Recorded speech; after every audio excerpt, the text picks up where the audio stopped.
All right, everyone, so we're at the flea market again. Just got here. It's a cold October day, and there's something right behind me that is very interesting that I want to show you. And I look at this. I see something underneath, and I couldn't believe what's underneath. All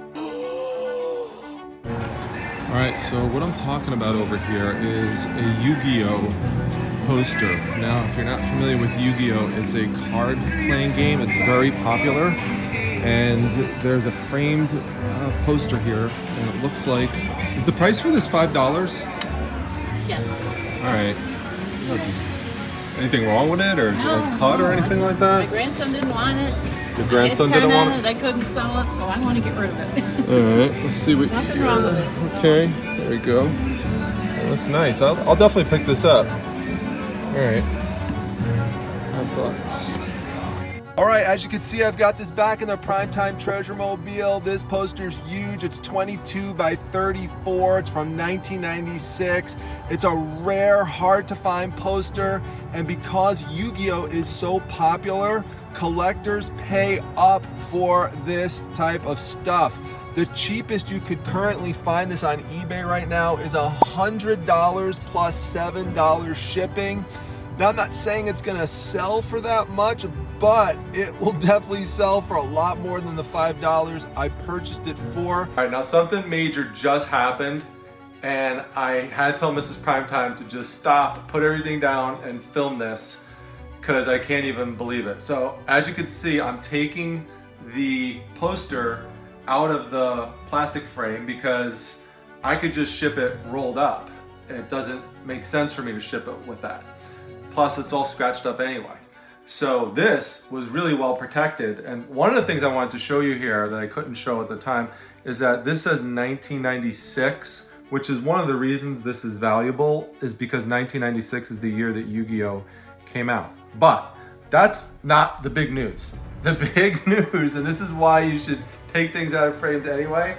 I'm taking this out, and I look at this. I see something underneath. And I couldn't believe what's underneath. Hold on, I'm gonna put this over here so we don't wrinkle it. Okay, and check this out. People who are into Yu-Gi-Oh are often also into Pokemon. And look at this. This is really old. This comes from 1999, and it has all of the Pokemon characters numbered and named. You see you got Pikachu here and like centered, and then you have all the other characters around it from the card game. This is absolutely amazing, blowing my mind, because I can't even find this one on eBay or even on a Google search. So this is a hard to find poster, and I think a Pokemon collector is just gonna love this. So I'm gonna price it probably somewhere between $50 and $100, probably more towards the 100, and just see what happens. But this is incredible. This is a find of the day for $5.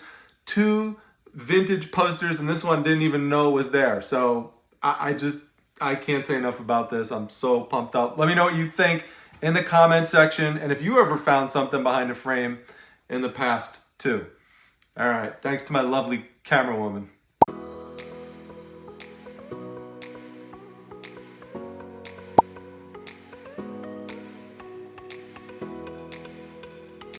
All right, so at the other end of the flea market, we've got our friend Jeff Norton again, and we've got a zombie surf squad board that really jumped out to me, and I love these bright colors on it. It's pretty light, so this would be easy to ship. I know it's cold right now, but someone will get this as a gift. People love zombie stuff. So question is how much it costs. How much is the regular cost, and how much is the cost for me? Well, I was asking $10, I'll take $5 for you. Thanks, Jeff. $5, you got a deal. And if you come to the flea market, check out my friend Jeff Norton. He's right at the end of, what is it, the D? The open pavilion. End of the D Shed Open Pavilion. Check them out. Come by. Great deals. There you go. Right over here for reference. All right, thanks, Jeff.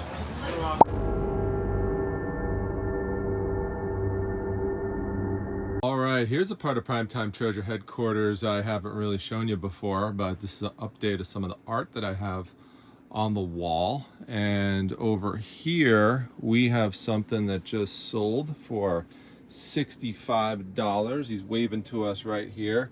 It's the good old Michelin Man, also known, by the way, as Biebendum. So it's a little trivia thing for you there. If you're ever on Jeopardy, now you know. But you could see here, we've got a little space down there. This is a cast iron bank, and he is really strong, really solid. This is another flea market item that I picked up earlier this year. I absolutely love it.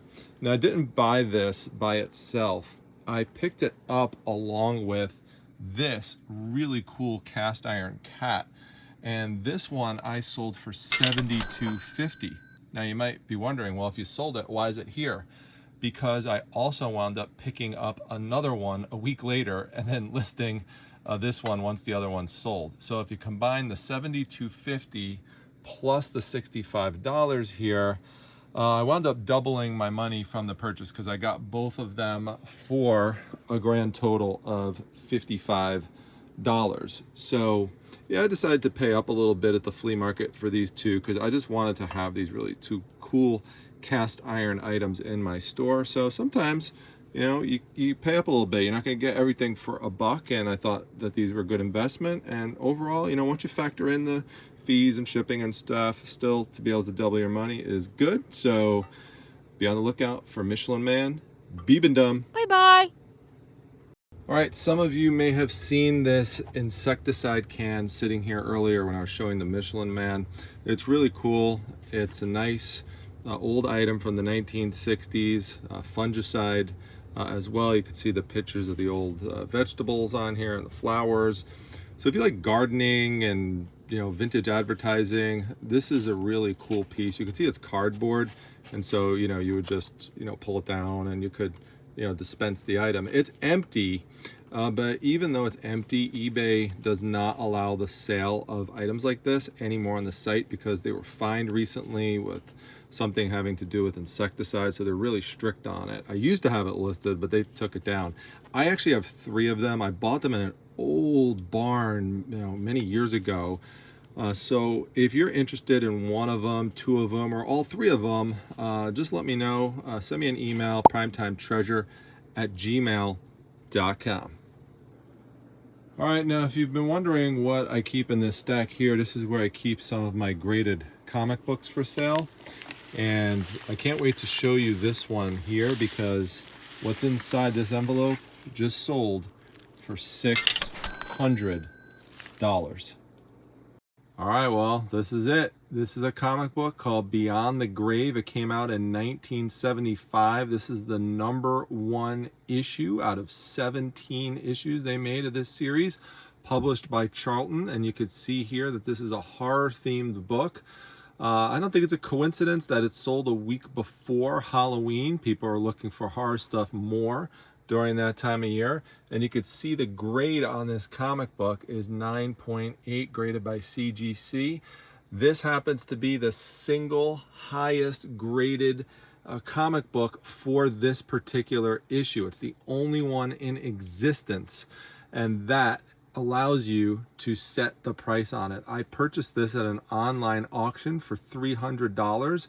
I put the price at $1,000 and I sold it for $600. So nearly doubling my investment. You know, I got to account for seller fees and stuff like that, but overall, you know, a nice flip. One little tidbit here to look at is that you'll see here it has the name Ditko on there. Ditko is a reference to Steve Ditko, who did some of the cover art on this, and Steve Ditko is a co-creator of Spider-Man with Stan Lee. So Steve Ditko art is very collectible, and that's another thing that helped to increase the value in this book. So nice $600 sale here, and now we're gonna pack this bad boy up. Hey, Primetime. Why don't you show everyone what you hide in the drawers of PTHQ? Oh no. The lovely ladies are calling for me again. Which drawer do I need to go to? Right here. Oh, this one right here. What do we got up top? I gotta remember what this one is. What do we have here? Oh, ships ahoy. There we go. Cutty Sark, the famous Scottish whiskey company. Now, as soon as I saw this at the Madison Belkville Antique Festival, I knew this was gonna sell really well just because of the image of the lovely lady combined with Cutty Sark. But even better is right down here, we've got Jimmy's Chicken Shack. Now, that might sound like a restaurant. It's a really cool name, but it's actually an alternative rock band. So you've got really 4 good themes here. You have nautical, you have whiskey, you have the lovely lady, and you have an alternative rock band. So I got this for $15 and I just sold it for 90 bucks. Now, there's nothing on the back. If there was, it would have even sold for more. But something like this, very appealing, very collectible, and people will pay up for it because this is the only one I'm aware of that I can even find on the market. And people love to wear t-shirts that not anybody else has. So here we go. Thanks, prime time. Oh, and if you were wondering how Daisy spends her mornings, this is it. This is what she does. She hangs out with her stuffed animals, and she just loves when people come over and pet her. So she really has the life. All right, now I do have a couple of sold updates for you from 2 videos back. Remember the Wonder Woman lunchbox that I picked up for $5? I said it's $35 all day. Well, I actually sold this one for $40 because this particular pattern is harder to find. So yeah, definitely keep an eye out for these Wonder Woman lunchboxes, the dome-shaped ones. And then the Castle Grayskull down here. This one just sold for $140. Now, not too many people saw the video because the YouTube algorithm didn't really push it out to too many people because it's different from my estate sale content. But you'll see this bad boy right on the thumbnail of the video. Go check it out to see how much I paid for this. I'm very happy with this. Came as part of a bulk deal, so $140. I did really well. All right, you know what time it is. It's time to visit Clint Eastwood himself and see what sold in the big stack of collectibles. And we have something really special here that I picked up for $10 from someone who works in the comic industry and just didn't want it anymore. And this is part of a big bulk deal that I made with this person. This is original comic art by Bob McLeod and Jerry Ordway, and it's from a comic that's hard to find in and of itself. It's called the Man of Steel Prequel Edition #1. So because of that, this art would be very desirable because people love just trying to find that comic book in and of itself. So to get original art signed here, as you can see up top, by Bob McLeod, and there you can see it has Jerry Ordway's name on it. There is the penciler. This is real desirable. I wound up selling it for $125, which is my asking price. You could see the nice close-ups of the spaceships here. It's really cool, and it's got a lot of rich black colors on it. It's got some nice close-ups of some faces. This is a Superman related piece of comic art.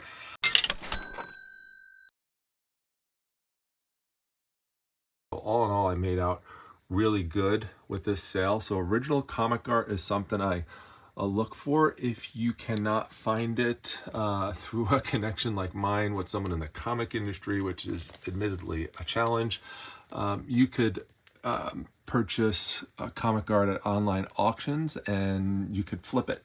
You got to do your research on it, but I've been successful at doing that and have shown that other times on the channel. So comic art, definitely a top seller.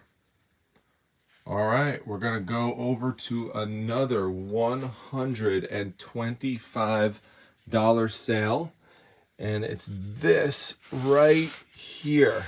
This is a diamond rodeo sign from Bowling Green, Ohio. And you can see here as I pull this up more that this is a huge sign. It has nice imagery on it. People who love westerns and horses absolutely love something like this. And it's usually going to sell to somebody who has roots to this particular city or area. So this one did sell to someone who lives in Ohio. This is a 22 by 28 sign. I'll lift it up some more so you could even see down there. It has the words Wild West Show.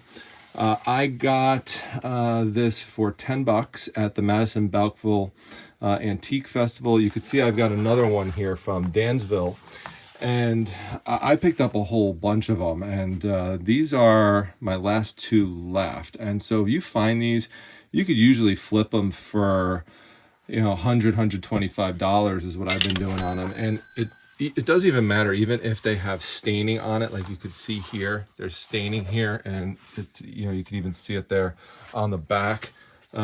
People still buy them and frame them up. So be on the lookout for these old rodeo signs.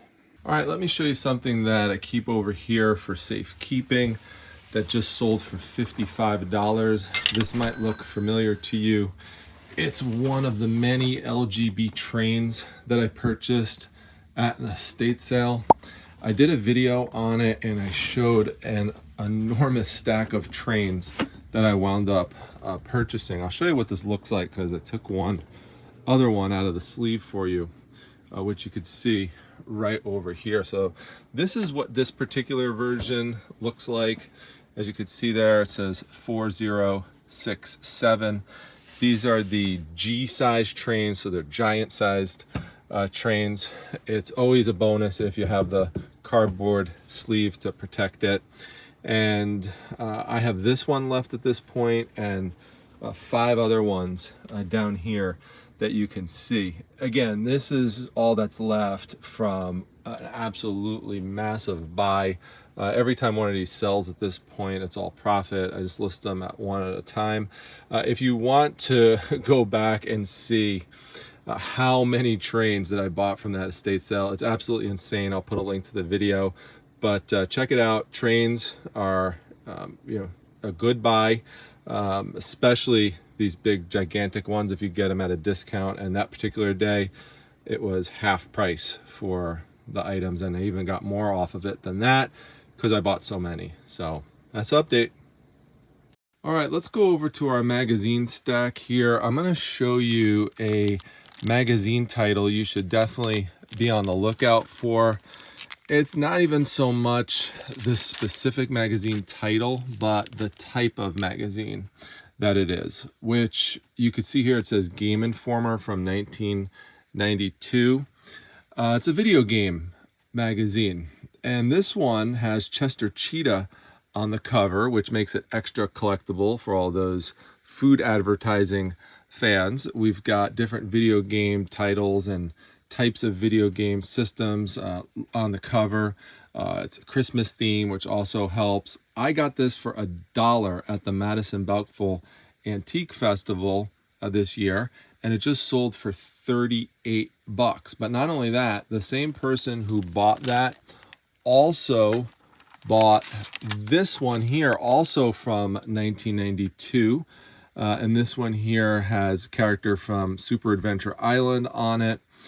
This one sold for $32.50, so both of them going to the same buyer for a total of around $70.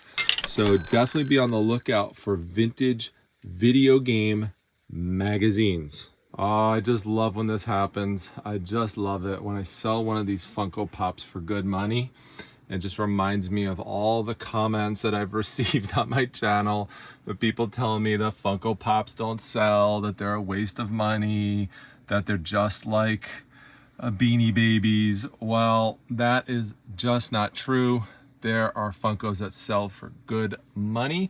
And this one here I got for just a couple bucks in a huge bulk deal. And I just sold this one for $65. This is the Bumblebee character from Transformers. Originally, Bumblebee, who's named, by the way, as you could tell, with his yellow and black colors after the insect, the Bumblebee, originally was a Volkswagen Beetle, but then later took on the form of a Camaro. And Bumblebee is a fan favorite amongst Transformer fans. And there's actually even a movie, a theatrical release movie named after the Bumblebee character, because there's a lot of Transformers movies and cartoons out there. And so, yeah, there's actually a movie named after Bumblebee. So be on the lookout for Bumblebee items, because, you know, of all the Transformers characters, he's one of the many fan favorites. So if you see stuff with him on it, look into picking it up. It could be a good investment, just like this one was. Well, this was a really fun video. If you could have seen my face when I took that poster frame apart and I saw that there was another poster underneath it, Mrs. Primetime was sitting across from me on the couch, and I literally went, oh, and I just went, and she says, this better be good for that kind of reaction. And I'm like, it's really good. It's really good. Now, this was actually yesterday, so I'm filming this the day after, and that Pokemon poster already has a watcher on it. So I'm excited to see what happens with it, and to report the sold sale to you at some point. That's another good thing about making the videos in this kind of format, in that I could give you updates on things that you see me source in the videos, because I'm making sure that I get them listed faster, compared to if I buy a ton of stuff at an estate sale that just can't always get listed, you know, like ASAP. It takes some time to process through some of that stuff. So anyway, I'm glad that people are liking the new format. The first time that I did it, it was kind of like a shock to the system, and people just didn't really know too much what to make of it.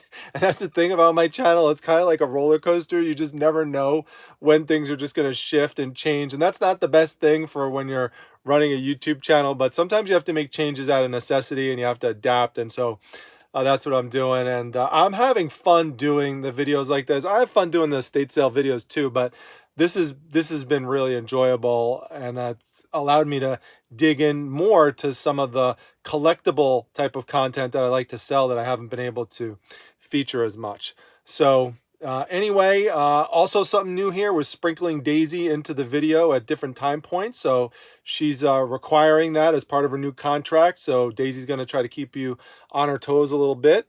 And by the way, I don't mention this much, by the way, but there is Daisy gear available for all you Daisy fans. We've got Daisy shirts, Daisy cups, Daisy bags, all sorts of hilarious Daisy material. If you just look at the bottom of the YouTube page, like if you're on your phone or whatever, or if you're just online, if you just go to the main page, you'll see right below the videos, there's a link to all of the Daisy gear. So for any Daisy fans who want some Daisy merch, it's available for you. Yes, there's Primetime Treasure Hunter merch too, but no one really wants that. Everyone just wants the Daisy merch anyway. So if you haven't seen it, just letting you know it's available in different colors. So anyway, it's time to go stop by and see Daisy one last time, and then we'll do a wrap. All right, everyone. Well, we're going to say goodbye to Daisy over here because she is taking a much deserved nap. So as part of her new contract, she wants to be shown from different angles besides the perch that I normally film her on. So she said she's getting a little fed up and she thinks she's getting typecast. So that's another thing. So she wants more diversity in her roles. So we've sprinkled her around today in the video. So I will definitely include extra belly rubs if you mention that in the comment section for her, and she does appreciate all those. And of course, let me know what your favorite item is in the video. So always love hearing that. So thanks everyone for watching. I appreciate it. And Daisy says goodbye because she wants to get some sleep now. So all right, Pinky, we'll see you back at the next one. Make sure you wave goodbye. I love how Pinky waves goodbye with her face. Bye everyone.